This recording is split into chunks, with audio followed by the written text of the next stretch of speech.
Dios está interesado en mostrarse a nuestras vidas y si nosotros le buscamos, Él se manifiesta. Amén. Entonces somos varios y como usted está aquí, Dios está aquí. Amén. Por tanto, deseamos que Dios le bendiga y que esta experiencia en esta mañana que tengamos aquí pueda servir para nuestra mutua edificación, para el fortalecimiento de nuestra fe y para nuestra ayuda, para seguir adelante en esta vida que vivimos, en esta nación, en esta ciudad, sirviendo y agradando a Dios. Amén. Estamos en una serie de enseñanzas que hemos comenzado desde hace 3 semanas acerca del reino de Dios.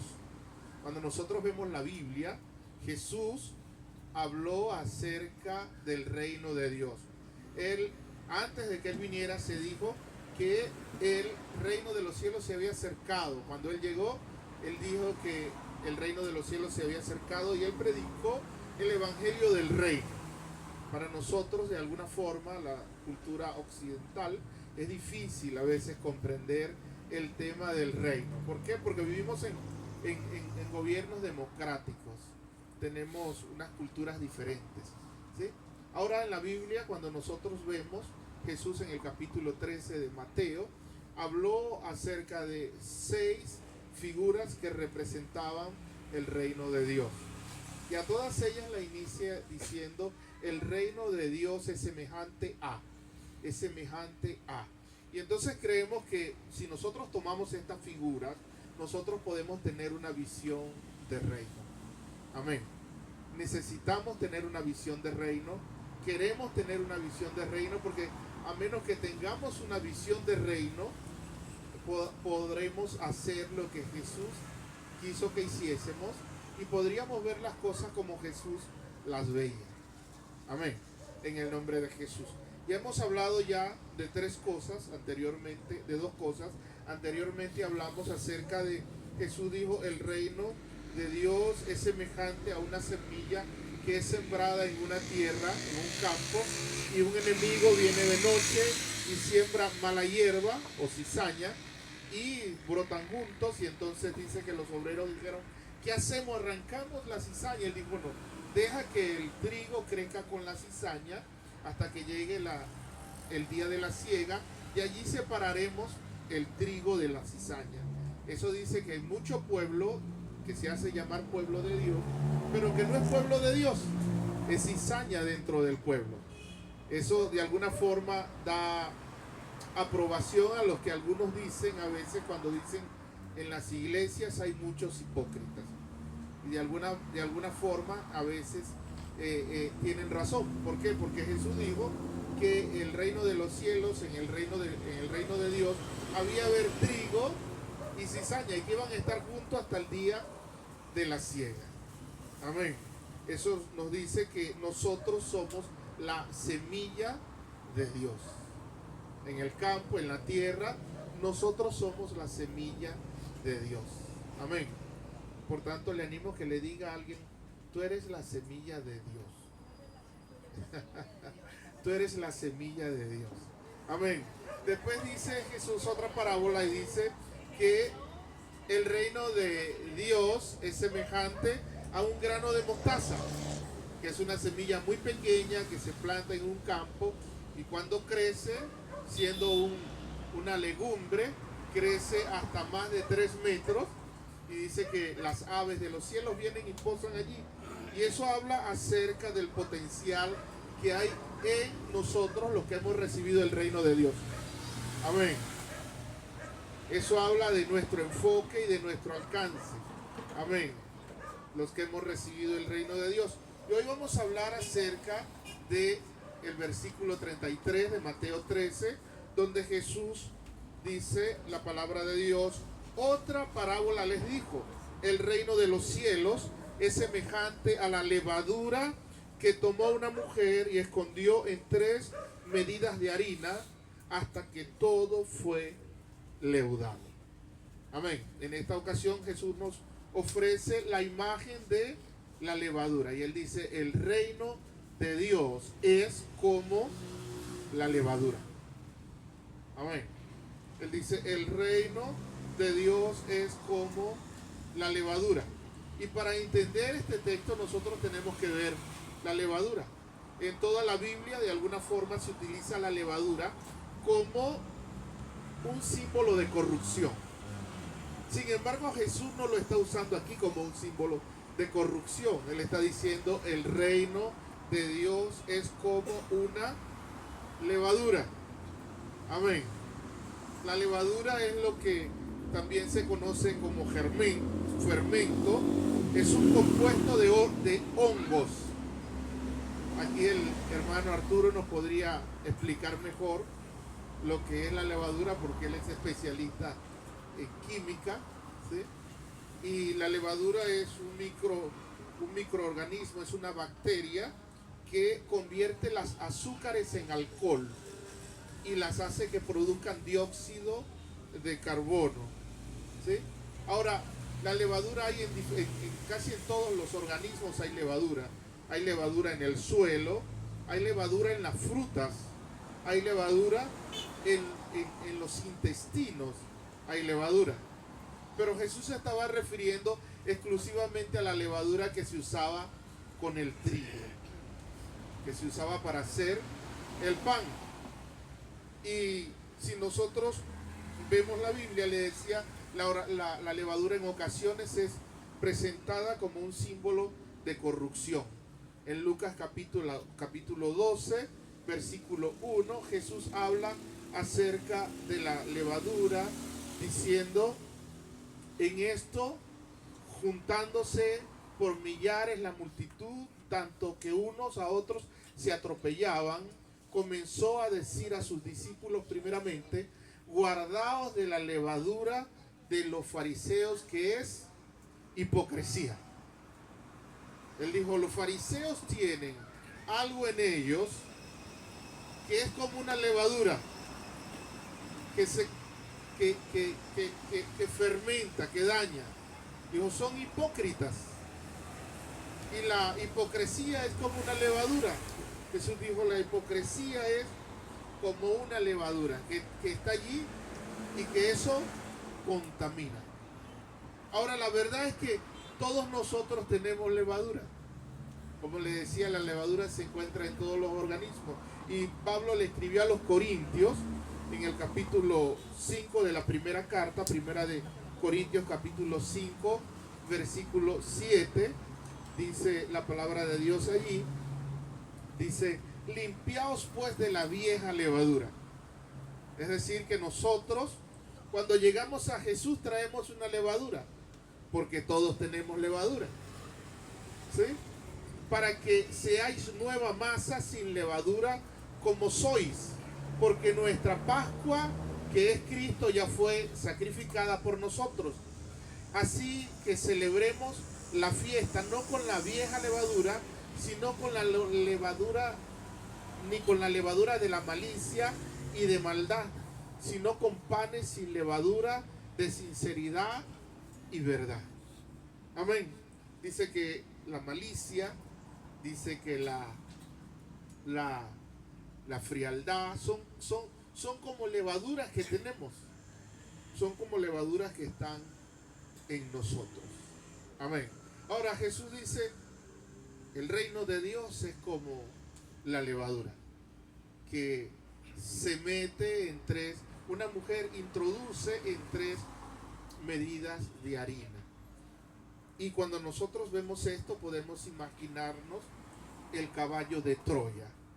De seguro que la mayoría de nosotros conocemos algo de esta mitología. La mitología griega, un autor griego llamado Homero escribió dos libros muy famosos que son la Ilíada y la Epopeya, ¿sí? Y en la Ilíada está la historia del caballo de Troya. Dice que los troyanos era un imperio que era muy fuerte, habían construido su ciudad y habían hecho muros muy altos y eran muy fuertes. Y los griegos habían peleado durante 10 años queriendo invadirles y destruirles. Sin embargo, no habían logrado hacerlo. Y dice Homero en su escrito que el rey Ulises, él inventó, creó un caballo de madera, y dentro de ese caballo metieron soldados y se alejaron de las costas de Troya, haciendo creer que estaban perdidos. Y los troyanos, al ver el caballo, ellos creyeron que los griegos se habían rendido y habían dejado ese caballo como un ídolo de ofrenda para la diosa Atenea. Y ellos tomaron ese caballo, lo metieron en la ciudad, no sabiendo que dentro estaban los soldados. Todos se acostaron a dormir, y en la noche, cuando todos dormían, los soldados salieron de dentro del caballo de madera y tomaron la ciudad y vencieron al imperio, que no tenía enemigo que pudiera contra ellos. Derribaron a Troya y tomaron la ciudad. Y cuando Jesús habla acerca de la levadura, del reino de Dios como la levadura, parece tener esta imagen: introducir una semilla, introducir una idea, introducir un principio, introducir la fe en medio de un mundo hostil. El autor inglés R.S. Sproul lo dijo así: el evangelio es el plan de sabotaje del rey verdadero, que ha enviado a sus vasallos para tomar su reino de un rey usurpador. Jesús dice que el reino de Dios es como un poco de levadura que se mete en una masa. Y entonces, cuando uno mira esto, uno puede ver que el trabajo de Dios, la idea de Dios para conquistar la tierra, para salvar a la humanidad, no es desde afuera, es desde dentro. Amén. Cuando uno mira a Dios Todopoderoso, a Jesús viniendo en las nubes, nosotros nos gusta la idea de poder ir, así como el pueblo de Dios en Jericó, ir desde afuera, derrumbar todo, tomar todo, invadir todo y tomar todo. Y desde el punto de vista de Dios, a Dios no le gusta trabajar desde afuera, a Dios le gusta trabajar desde adentro. Amén. El reino de Dios se desarrolla desde adentro. Y cuando uno mira la Biblia puede ver este ejemplo en muchos hombres en la historia de la humanidad. Dios tomó a José de allá de lo de su papá, lo metió en una cárcel y de la cárcel lo sacó a dirigir Egipto. Y desde allí pudo salvar al pueblo de Dios. Amén. Dios tomó a Esther entre los cautivos y de ser una esclava la llevó a ser reina. ¿Para qué? Para preservar la vida de los escogidos de Dios, de su pueblo. Dios tomó a Nehemías de ser un cautivo, de ser un inmigrante, para que llegara a ser asistente, copero del rey de Babilonia. ¿Para qué? Para restaurar y para levantar el imperio de Dios. Amén. A Dios le gusta trabajar desde adentro. Amén. El reino de Dios se mueve y trabaja desde adentro.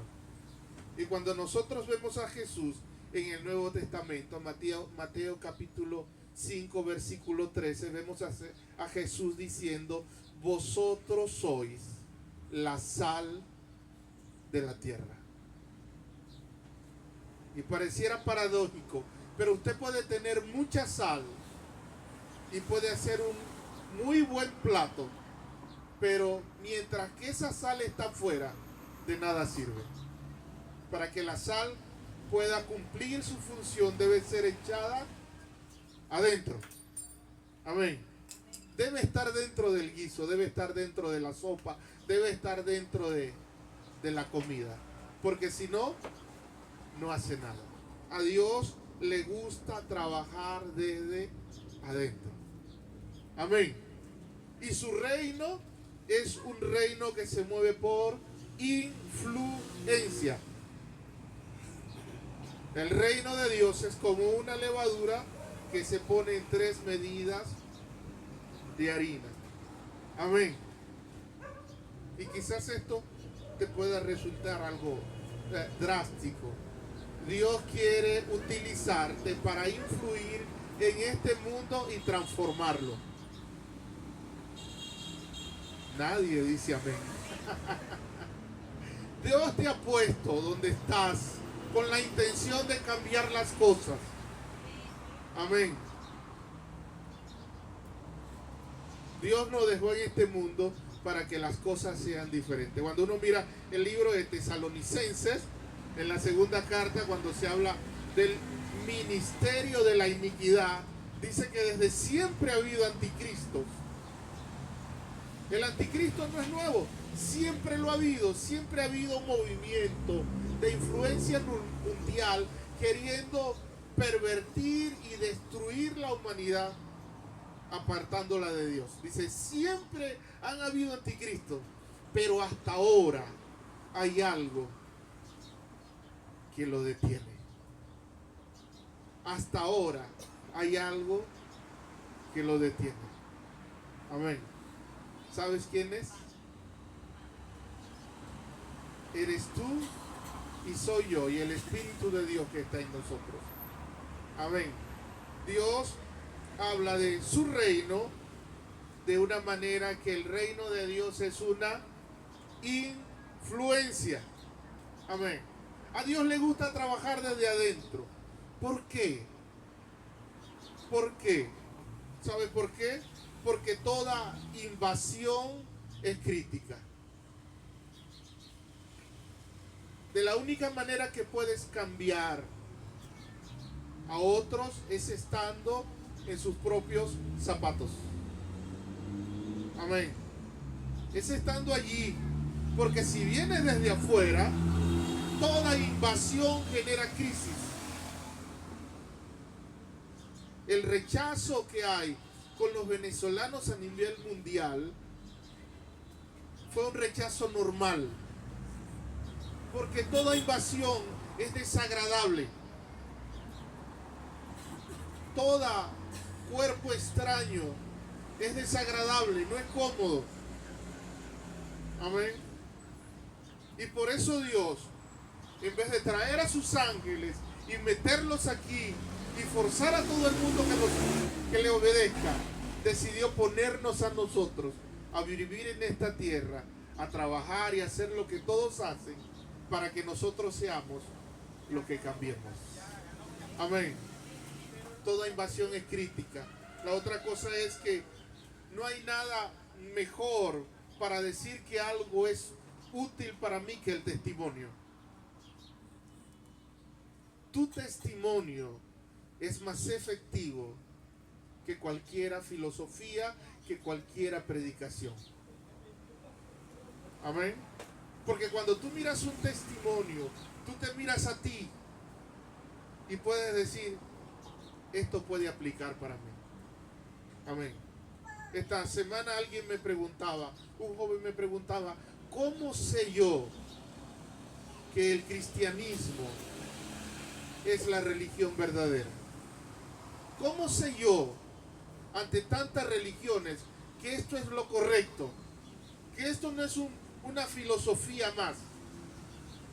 Y yo le dije, bueno, hay por lo menos 4 cosas que pueden asegurar que el evangelio es el camino correcto. Número 1, la creación. Cuando miras todo lo que hay, miras el sol, miras la luna, miras las plantas, miras la perfección de nuestros cuerpos, del sistema. Eso dice que hay un creador. Nada de esto surgió por error, por accidente cósmico. ¿Verdad que no? Número 2, otra cosa que puede asegurar que el evangelio es lo correcto, es la Biblia, la palabra de Dios. escrita por más de 40 autores de diferentes culturas en diferentes años, y en ningún momento se contradice. La Biblia es la herramienta, digamos, ideal para mostrar que Dios es verdad. ¿Sabes? Nosotros los seres humanos hemos luchado con muchos temas, y uno de ellos es con la concepción humana. Y algunos decimos que comienzas a ser hombre cuando tienes 18 años. Y la Biblia dice que una persona de 40 años todavía es joven. Que comienzan a considerar hombres a partir de 40. Y hay una nueva ciencia que salió. Se llama la neurociencia. Se encarga de estudiar el cerebro. Y la neurociencia dice que una persona antes de los 40 años no tiene capacidad para tomar decisiones por sí mismo. Es decir, que una persona menor de 40 años todavía es inmaduro. Todavía se puede considerar como un adolescente. Todavía se puede considerar, como la Biblia lo llama, un joven. ¿Sí? Y allí vemos que la Biblia tiene razón. Amén. La Biblia demuestra que el Evangelio es lo correcto. Otra cosa que demuestra que el Evangelio es lo correcto es la historia. Miremos la historia de la humanidad. La historia de la humanidad fue marcada por el nacimiento de Jesús. Nuestro calendario dice A, D, C y D, C. Y eso significa antes de Cristo y después de Cristo. Eso significa que Jesús fue un ser humano real. Y la historia lo registra. Amén.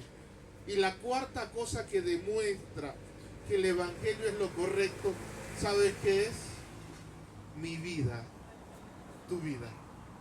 Todos los que han llegado a Jesús les ha sucedido lo que la ciencia no ha podido hacer.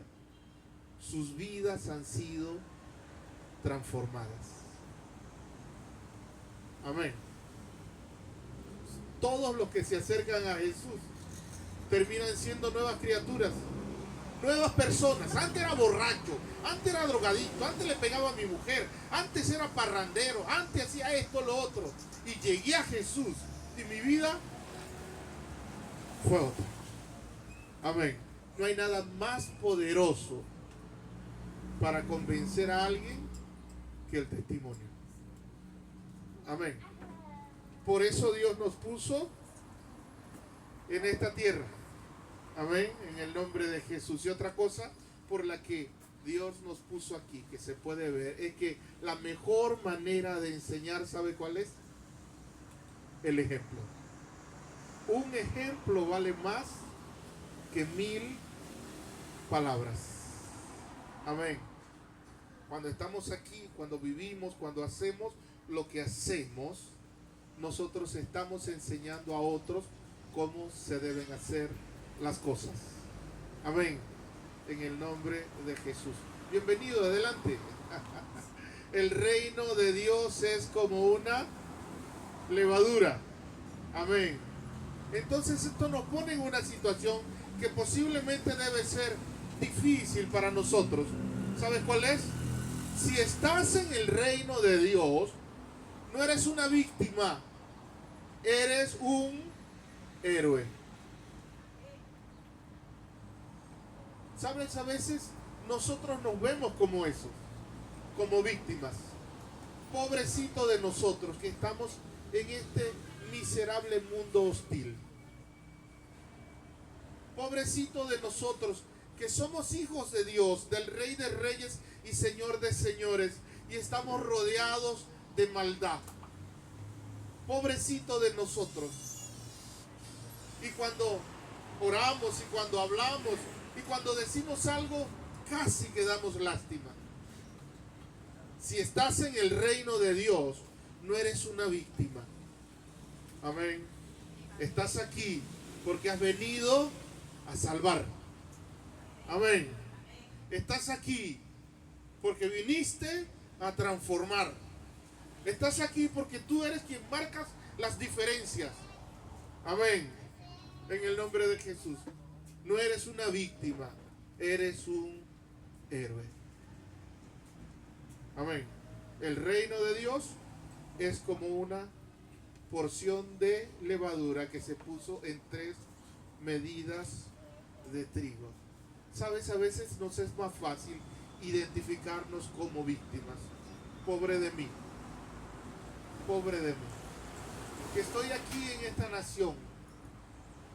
Tuve que salir de mi tierra y vivir aquí. Mis primeros días fueron difíciles. Una harina pan costaba 21 sol y solamente se conseguía en Plaza Vea. Aquí solamente le gusta tomar los refrescos calientes. Ya no tomo, tuve que adaptarme a eso, de no tomar mi agua helada con hielo. Pobre de mí. Y así nos vemos. Pobre de mí. Que estoy aquí resistiendo hasta que Cristo venga. Ven, Señor, ven. Pobre de mí. No eres una víctima. El reino de Dios no te hace una víctima, te convierte en un héroe. Amén. Te convierte en un héroe. Jeremías lo dijo así. ¿Sabe que Jeremías fue uno de los profetas? Se le llama profeta mayor porque fue uno de los profetas que tuvo un ministerio muy amplio. Jeremías sirvió a Dios durante 5 reyes diferentes. Y cuando venía un rey diferente, no venía por elecciones populares, venía por invasión. Un rey venía, tomaba la nación, mataba al rey que había, a sus consejeros, a Raimundo y a todo el mundo. Y llegaban y conseguían a Jeremías y decían, ¿y este? Decían, ese es uno de los profetas que había. A veces el rey lo consideraba y le escuchaba sus consejos. ¿Qué hacemos? ¿Lo matamos? Decían, no, déjalo ahí a ver si sirve. Y así Jeremías pasó por las manos de 5 reyes. Y por supuesto, siempre el reino de Dios tiene oposición. Y a Jeremías le fue muy mal. Sufrió mucho. Tanto que él escribió el único libro de quejas que hay en la Biblia. El libro de Lamentaciones. Lamentaciones es la expresión escrita de los dolores y sufrimientos de Jeremías. Y Jeremías tenía síndrome de víctima. Y en el libro de Jeremías, en el capítulo 15, versículo 15, Jeremías habla acerca de sus frustraciones. Y sería buenísimo si lo pudiéramos leer en otra versión, pero esta que tenemos ahorita la vamos a usar. Dice, él orando a Dios le dice, tú sabes, oh Jehová, acuérdate de mí y visítame y véngame de mis enemigos. No me reproches en la prolongación de tu enojo. Sabes que por amor de ti he sufrido afrenta. Fueron hallados tus palabras y yo las comí. Y tu palabra me fue por gozo y por alegría de mi corazón. Porque tu nombre se invocó sobre mí, oh Jehová de los ejércitos.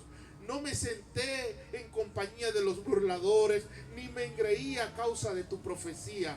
Me senté solo, porque me llenaste de indignación. ¿Por qué fue perpetuo mi dolor y mi herida desahuciada? No admito curación. Serás para mí como cosa ilusoria, como agua que no son estables. Y mire todo lo que dice Jeremías. Jeremías dice, mira, yo he guardado tu palabra. Yo no me he querido ni siquiera juntar con esta gente. Yo he comido tu palabra y la he sentido deliciosa. Ha sido muy buena para mí. Y yo estoy aquí sufriendo con esta gente. Y yo te pido que yo no vaya a sufrir junto con ellos. No sea que venga tu ira y caiga y mate a todos y entre ellos caiga yo. Mira mi situación, Señor. Mira mi situación. Y dice el versículo 19 que Jeremías El Señor le dijo a Jeremías: por tanto, así dijo Jehová, si te convirtieres, escúchame, conviértete, no eres una víctima, no eres una víctima. Si te conviertes, yo te restauraré, dice el Señor, y delante de mí estarás, y si entre sacares lo precioso de lo vil, serás como mi boca. Conviértanse ellos a ti y tú no te conviertas a ellos. Amén. ¿Qué dice eso? Eso dice: no estás aquí para quejarte, estás aquí para convertir a los que están a tu alrededor. Deja de quejarte y comienza a trabajar para convertir a los que están a tu alrededor. Eso le está diciendo el Señor a Jeremías. Amén. No estás para quejarte por el gobierno, por la oposición, no estás para quejarte por las elecciones, por el fútbol, no estás para quejarte por eso. Estás aquí para transformar. Amén. Y si no te enfocas en transformar, entonces dice el Señor, tienes que convertirte. Algunos de nosotros hemos distorsionado el propósito de la iglesia en la tierra. Amén. Y muchas iglesias nos hemos vuelto hacia nosotros, hacia nuestro pequeño mundo. Y nos hemos olvidado que estamos aquí para transformar. Si mi fe no afecta a los que están a mi alrededor, yo de nada sirvo. Amén. Dios nos quiere para que transformemos nuestro entorno. Amén. No eres una víctima, eres un héroe. Amén. En el nombre de Jesús. No eres una víctima, eres un héroe. Tienes propósito. Tienes tarea que hacer aquí. Amén. En el nombre de Jesús. No estás aquí de más. Estás aquí con un propósito. En el nombre de Jesús. El reino de Dios es como una levadura. Amén. En el nombre de Jesús. Y aquí vale la pena nosotros hacernos una pregunta. ¿Cómo podemos nosotros transformar nuestro entorno? ¿Cómo podemos influir sobre las personas?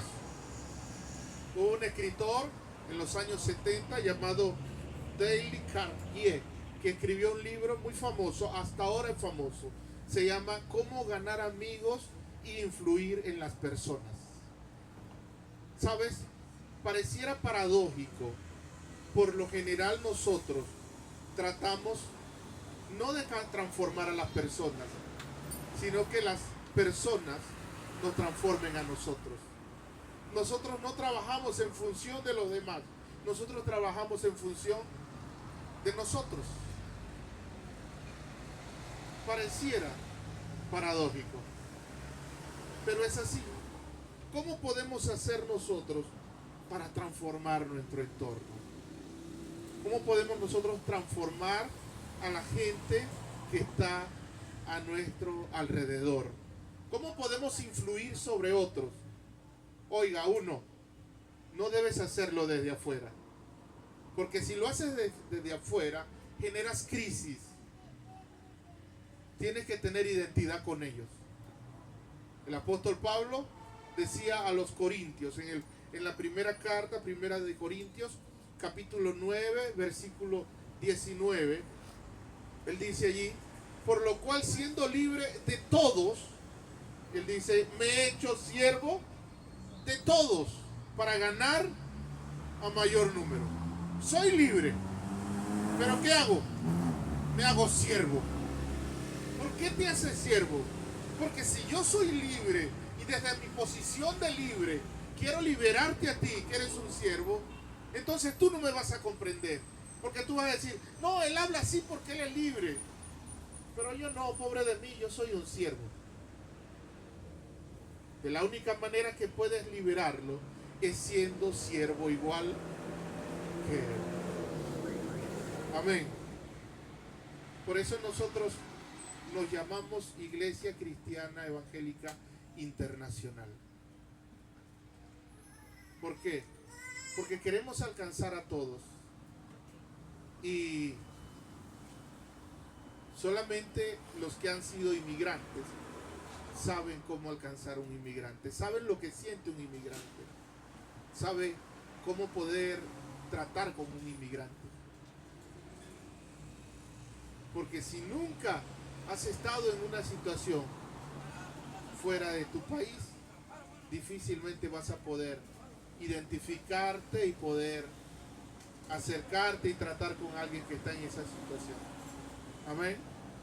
Y Pablo dice, yo soy libre, pero siendo libre me hice siervo para poder ganar a mayor número.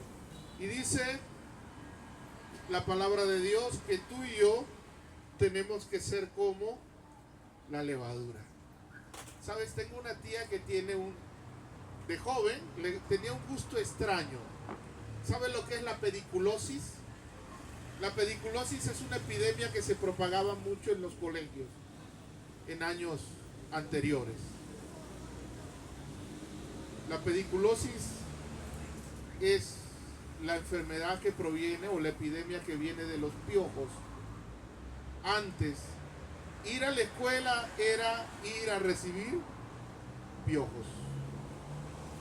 Y era difícil el niño que en la escuela no agarraba piojos.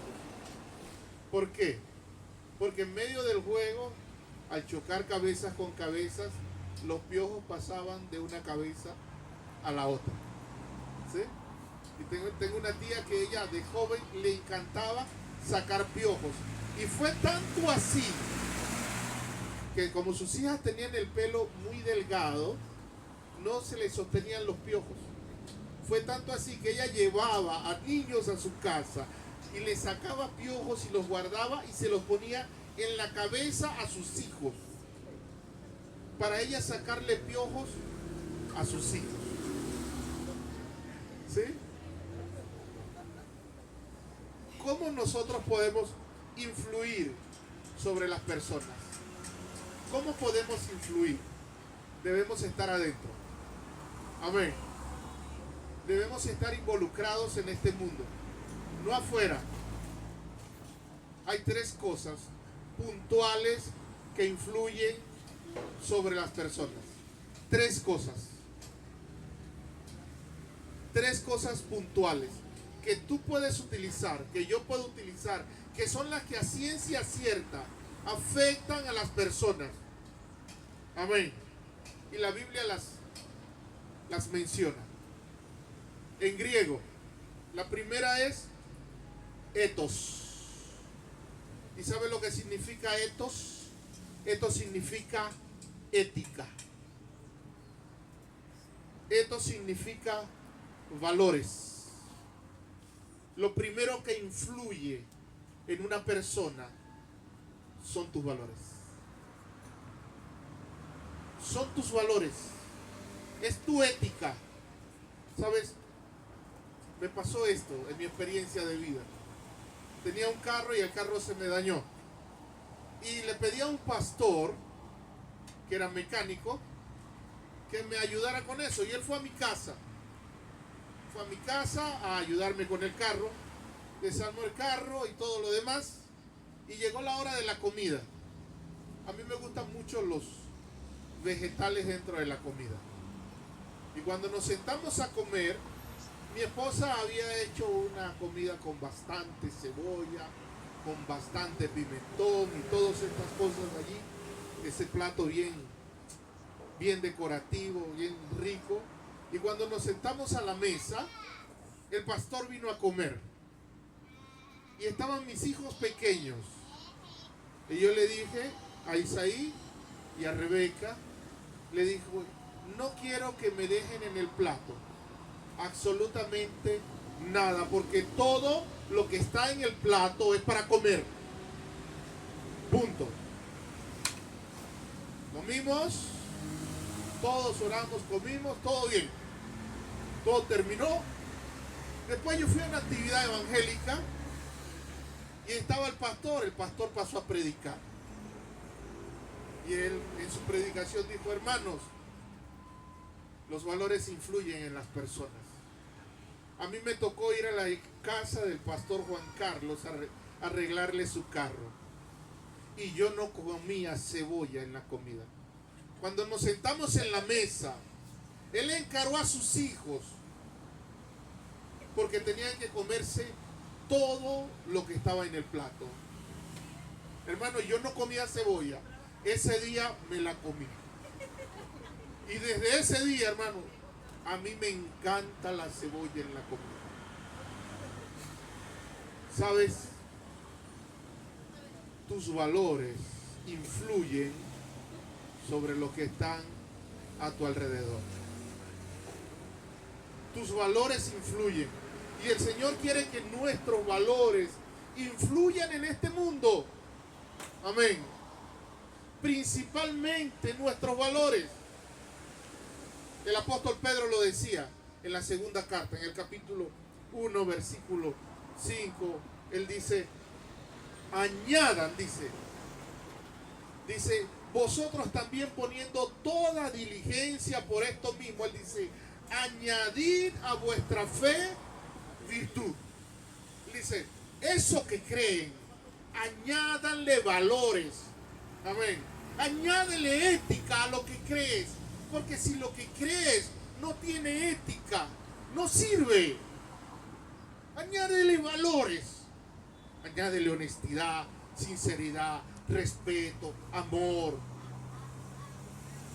Ten una postura en el nombre de Jesús. Y él dice: a la virtud añádele conocimiento. Él dice: al conocimiento añádele dominio propio. Al dominio propio paciencia. A la paciencia piedad. Y él dice: porque a la piedad afecto fraternal. Al afecto fraternal amor. Y dice: porque si estas cosas están en vosotros y abundan, él dice, no os dejarán estar ociosos y sin fruto en cuanto al conocimiento de nuestro Señor Jesucristo. Amén. Cuando tienes esas cosas, das fruto inevitablemente. Amén. Porque tienes valores. Amén. Y los que están a tu alrededor miran tus valores y los copian. Amén. En el nombre de Jesús. Nosotros necesitamos manifestar nuestros valores a los que están a nuestro alrededor. Cuando manifiestas tus valores, cuando eres un hombre y mujer de valores, eso convence, eso modela, eso te hace ser una persona confiable. Amén.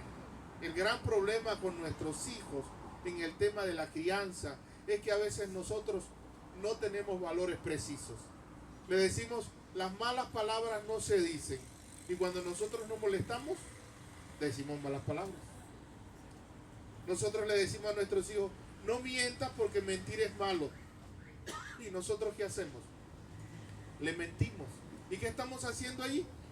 No estamos mostrando valores. Amén.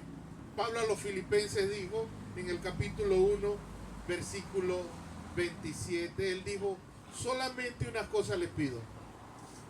A los Filipenses le dijo: solamente les pido una cosa, solamente que os comportéis como es digno del Evangelio de Cristo, para que sea que vaya a veros o que esté ausente, oiga de vosotros que estáis firmes en un mismo espíritu, combatiendo unánime por la fe del Evangelio. Solamente una cosa pido, dijo Pablo: que se comporten como es digno del Evangelio. Solamente te pido que muestres ética, que muestres valor, que tengas compostura. Amén. En el nombre de Jesús. Lo primero que transforma a un ser humano, lo que más influye sobre ellos, es mirar los valores de otros. Amén. En el nombre de Jesús. Todos de alguna forma estamos queriendo seguir los valores de alguien. Espero que no sea el de Karol G. Porque Nicolás Maduro quiere seguir en los de Karol G. Ahora se llama Nicole G. ¿Qué le parece? ¿Sí?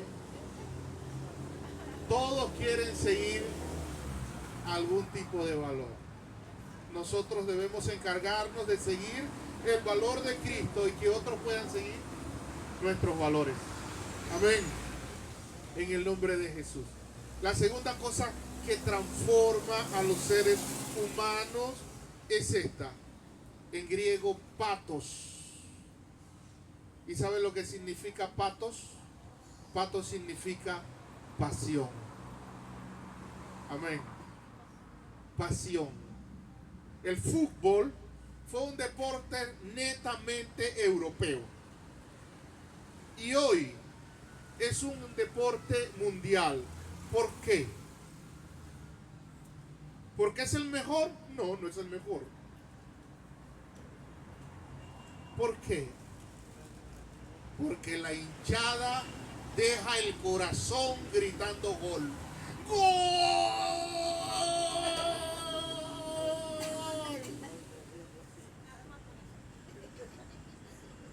La pasión ha sido traspasada a otras culturas. La pasión por el fútbol. Amén. Ahora el Señor dice que nuestra pasión debe ser pasada a otros en el nombre de Jesús. Amén. ¿Sabe qué es triste? Es triste que a veces nosotros predicamos el evangelio de salvación en un tono fúnebre. Eso es triste. Es triste que a veces nosotros nos comportemos como que nos bautizaron con vinagre o con jugo de limón. Eso es triste. Es triste que pareciéramos que estuviéramos de luto y no de fiesta. Eso es triste. Una de las cosas que transforma, Rebeca, por favor, ayúdame, que transforma a los seres humanos es la pasión. Cuando otros vean lo que te apasiona, es posible que ellos terminen gustando lo que a ti te apasiona. Por eso el Señor dice en Efesios capítulo 5, versículo 18, no te embriagues con vino, en lo cual hay disolución. Antes bien, sed llenos del Espíritu Santo. Amén. Sed llenos del Espíritu Santo. Llénate de Dios. Que eso te apasione. Te apasione Dios, su presencia, su palabra, alabarle, bendecirle. ¡Wow! Que cuando otros te vean digan, yo quiero eso. Eso que tiene Él, yo lo quiero. Amén.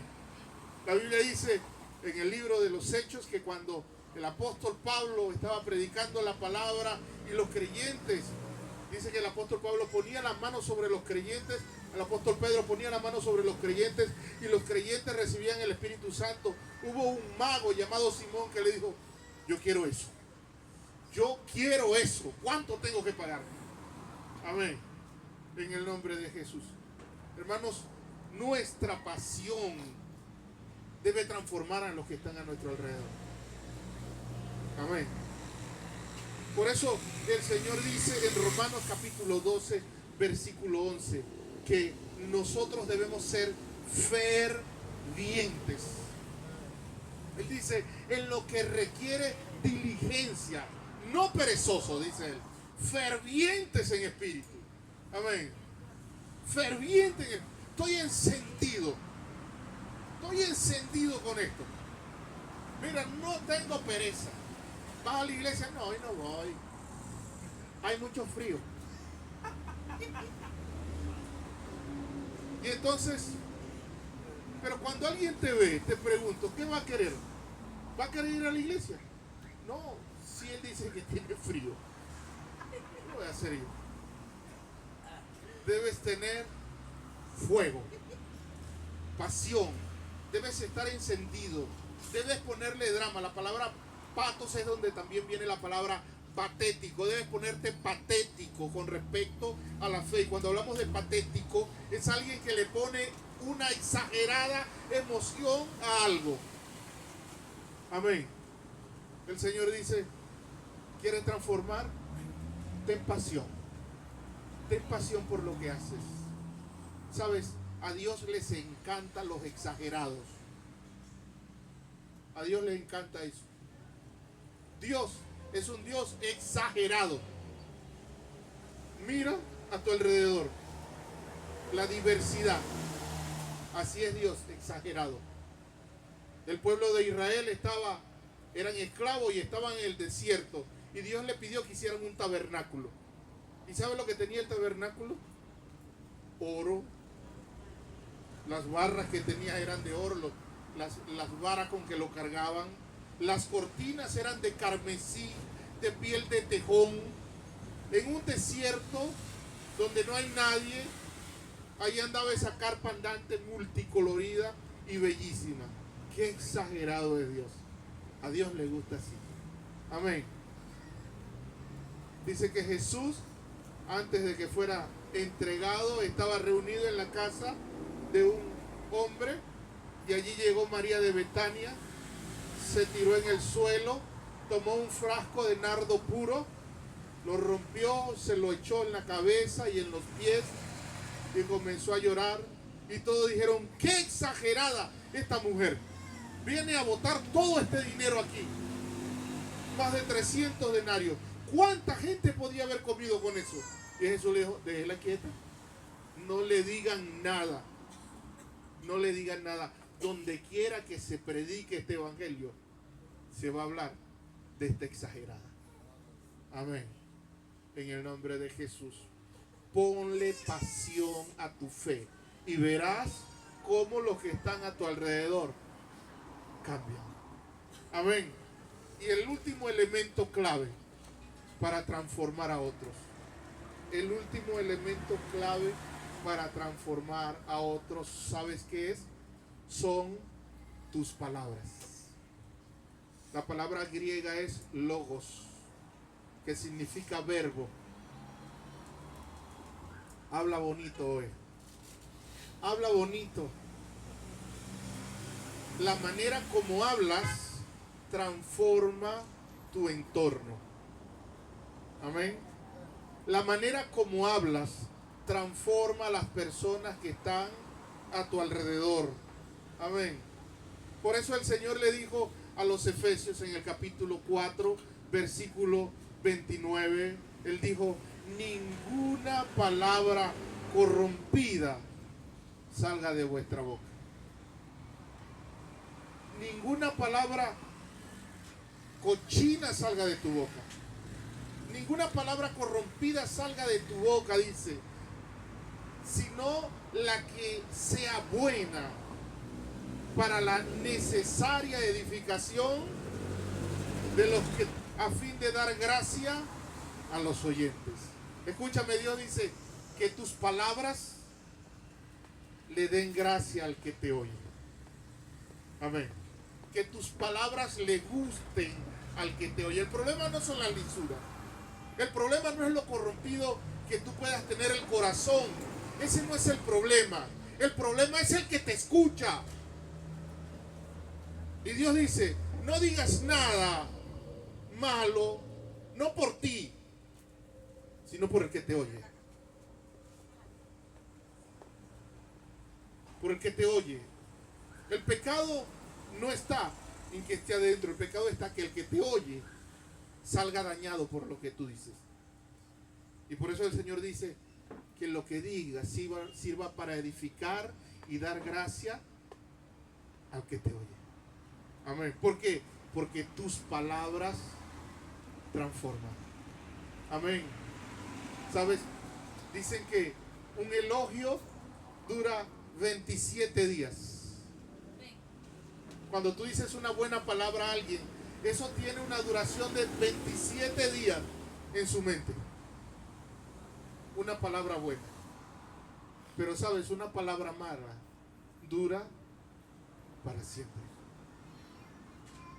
Una mala palabra dura para siempre. Por eso Dios dice, ten mucho cuidado como hablas, porque tus palabras transforman, tus palabras influyen. Amén. Tus palabras influyen. Dice Colosenses capítulo 4, versículo 6. El Señor nos dice, sean vuestras palabras siempre con gracia. Sean vuestras palabras siempre con gracia, sazonada con sal, dice, para que sepáis cómo debéis responder a cada uno. ¿Cómo deben ser nuestras palabras? Con gracia. Habla bien. Habla bien. Habla bonito. Tus palabras tienen poder. Amén. Para influir a los que están a tu alrededor. 3 cosas. Tus valores, tu pasión y tus palabras. Amén. En el nombre de Jesús. Escúchame.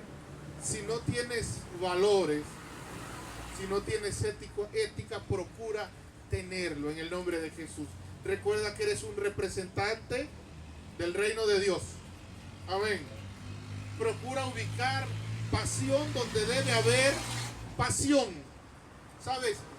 Se cree que el impacto evangelístico que hubo en el primer siglo fue porque los ciudadanos de ese momento, los romanos, los judíos, veían a los cristianos morir en el circo alabando a Dios.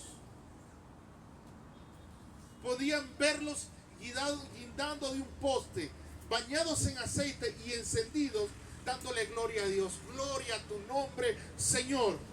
¿Sabe cómo se llama eso? Pasión. Y eso afectó tantos la psiquis de las personas de ese momento que dijeron, wow, nosotros tenemos que rendirnos a esto. Tenemos que rendirnos a esto, porque ve esta gente, todo lo que hace. Esto tiene que ser verdad. Amén. En el nombre de Jesús. Ponle pasión al Señor. Él es tu Señor. Hazlo con pasión para Él. Habla con pasión para Él. Canta con pasión a Él. En el nombre de Jesús. Ponte patético con Dios. En el nombre de Jesús. Amén. Y la otra, habla bonito. Procura hablar bien. Aprende a hablar. En el nombre de Jesús. ¿Está bien? No digas aiga. Di haya. ¿Está bien? No digas frejol, di frijol. ¿Está bien? Habla bien, procura hablar bien en el nombre de Jesús. Esas 3 cosas puntuales transforman a los que están a tu alrededor. Recuerda que estamos aquí para transformar el mundo. Amén. Estamos aquí para transformar el mundo. Nuestra visión como iglesia es ver hombres y mujeres transformados por el poder del Evangelio.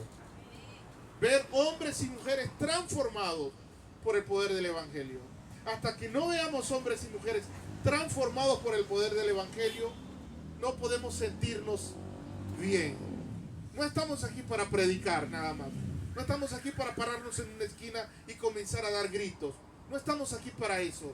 Estamos aquí para transformar. Amén. Que va más allá de solo palabras. En el nombre de Jesús. Amén. Te cuento una anécdota personal de la levadura. La levadura tiene un ciclo de vida. La levadura, por ser un ser vivo, por ser una bacteria, tiene un ciclo de vida. La levadura también muere. Cuando me casé, cuando nos hicimos novios, yo y Nancy, o Nancy y yo, Nancy sabe hacer pan. Y tradicionalmente en Venezuela, en mes de diciembre, para Navidad o para Año Nuevo, se come pan de jamón. Y cuando yo estábamos de novios, ella fue a la casa y a la iglesia donde yo estaba y ella hacía los panes de jamón y quedó rico. A mí me gusta la cocina en algunas cosas. Y cuando yo vi cómo se hacía, yo dije, ay, esto es fácil. Esto es fácil, no tiene ciencia. Y resulta y pasa que ese diciembre me tocó estar y ella no estuvo. Y entonces yo dije, bueno, yo hago los panes de jamón.